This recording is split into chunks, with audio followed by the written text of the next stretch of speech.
السلام علیکم ورحمۃ اللہ وبرکاتہ۔ ناظرین، آپ کا استقبال ہے ہمارے پروگرام 5 منٹ کے مدرسے میں۔ ہمارا پہلا موضوع ہے قرآن۔ اللہ تعالیٰ نے فرمایا اولئک الذین اشتروا الحیاۃ الدنیا بالآخرہ فلا یخفف عنہم العذاب ولا هم ینصرون، کہ یہ وہ لوگ ہیں جنہوں نے دنیا کی زندگی کو آخرت کے بدلے خرید لیا ہے۔ ان کے نہ تو عذاب ہلکے ہوں گے اور نہ ان کی مدد کی جائے گی۔ یہ شریعت کے کسی حکم کو مان لینے اور کسی کو نظر انداز کر دینے کی سزا بیان کی جا رہی ہے۔ اس کی سزا دنیا میں عزت اور سرفرازی کی جگہ ذلت و رسوائی اور آخرت میں ابدی نعمتوں کے بجائے سخت عذاب ہے۔ اس سے معلوم ہوا کہ اللہ کے یہاں وہ اطاعت قبول ہے جو مکمل ہو۔ بعض باتوں کو مان لینا اور بعض کو چھوڑ دینا، اس پر عمل نہیں کرنا، اس کی کوئی اہمیت اللہ کے نزدیک نہیں ہے۔ ہمارے یہاں بھی ہوتا ہے نا، عام طور سے جس چیز سے لوگوں کا فائدہ ہو وہ چیزیں جلدی نظر آتی ہے، جس میں فائدہ کم ہو یا نقصان کا اندیشہ ہو وہ چیزیں دور رہتے ہیں، چاہے اس میں شریعت کا نقصان ہو، چاہے اس میں شریعت کی باتوں پر عمل نہ ہو، اس سے ان کو کوئی فرق نہیں پڑتا۔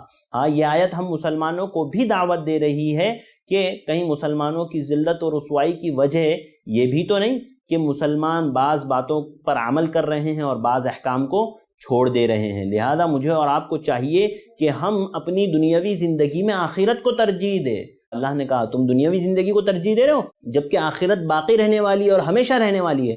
لہذا مجھے اور آپ کو چاہیے کہ ہم ہمیشہ ہمارے ہر کام میں، ہر چیز میں ہم آخرت کو فوکس رکھیں، کہ سب سے پہلے آخرت ہو، بعد میں دنیا ہو۔ دنیا کو بھولنا نہیں ہے، جیسے کہ ہم نے کہا، اللہ تعالیٰ نے کہا نا وَلَا تَنْسَ نَصِيبَكَ مِنَ الدُّنْيَا، دنیا سے اپنا حصہ مت بھولو، دنیا میں اپنا حصہ رکھو لیکن آخرت کو اولا رکھو، اعلیٰ رکھو، دنیا سے اوپر رکھو، تب جا کر کے کامیابی ملے گی۔ ناظرین، چلتے ہیں ہمارے آج کے دوسرے موضوع کی طرف۔ ہمارا آج کا دوسرا موضوع ہے سیرت النبی۔ سیرت النبی صلی اللہ علیہ وسلم میں ہم لوگ بات کر رہے ہیں اللہ کے نبی صلی اللہ علیہ وسلم کے پاس اور ابو طالب کے بعد جب قریش کے وفد آئے، پہلی مرتبہ آئے، انہوں نے جو ہے حضرت ابو طالب نے ان کو پیار محبت سے سمجھا کر کے بھیج دیا۔ دوسری مرتبہ آئے تو لوگوں نے دھمکی دی ابو طالب کو، پھر اللہ کے نبی صلی اللہ علیہ وسلم نے کہا کہ وہ ایک ہاتھ میں چاند ایک ہاتھ میں سورج رکھ دے تب بھی میں اس دعوت کو نہیں چھوڑوں گا۔ پھر تیسری مرتبہ وہ واپس، جب انہوں نے دیکھا کہ اب یہ دھمکی بھی کام نہیں آئی اور اللہ کے نبی اپنا کام جاری رکھے ہیں، تب وہ اللہ کے نبی صلی اللہ علیہ وسلم کے چچا ابو طالب کے پاس تیسری مرتبہ آئے اور ابو طالب سے کہا کہ دیکھو، ہم نے آپ سے کہا، ہم نے آپ کو سمجھایا، تب بھی آپ نے بات نہیں مانی۔ اب ایک ہمارے پاس راستہ ہے، وہ یہ کہ ولید بن مغیرہ کا لڑکا عمارہ ہے، ہم جس کو اپنے ساتھ لائے ہیں، ایک کام کرو ابو طالب، تم اسے لے لو، یہ قریش کا سب سے ہونہار لڑکا ہے، سب سے خوبصورت نوجوان ہے، آپ اسے لے لیں، یہ آپ کی مدد کرے گا، یہ آپ کا سہارا بنے گا، یہ آپ کی تکلیف کو دور کرے گا، اور آپ کا جو بھتیجا ہے یعنی محمد رسول اللہ صلی اللہ علیہ وسلم، اس کو آپ ہمارے حوالے کر دیں، ہم اسے قتل کر دیں گے، کیونکہ یہ ہمارے آبا و اجداد کو برا بھلا بولتا ہے، ہمارے عقلوں کو حماقت زدہ کہتا ہے،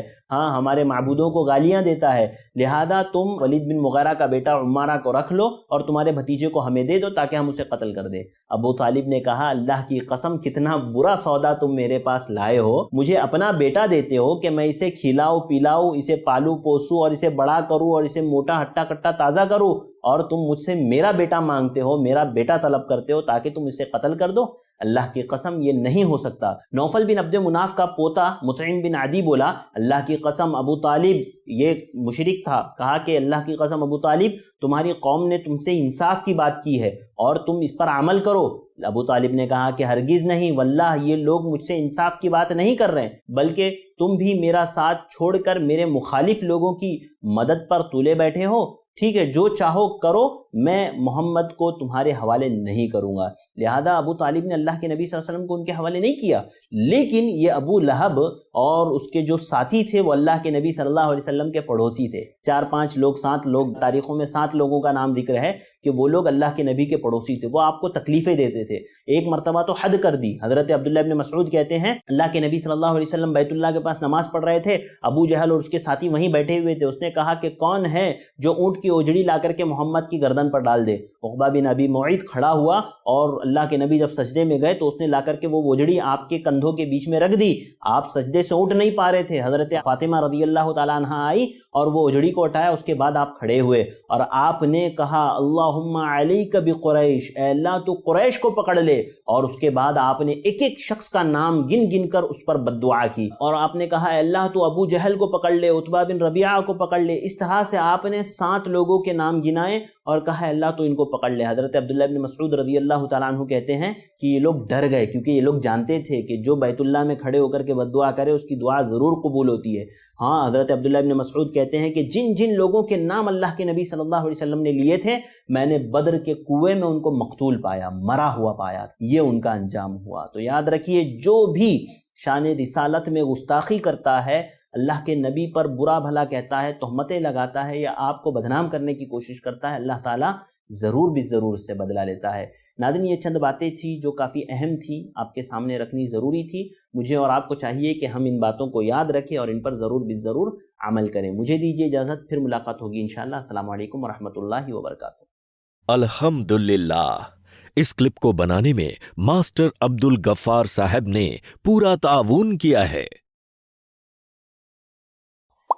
دین کی بات عام کرنے میں i+TV کی مدد کریں۔ پے ٹی ایم یا گوگل پے کے لیے ہمارے نمبرز پر ٹرانسفر کریں۔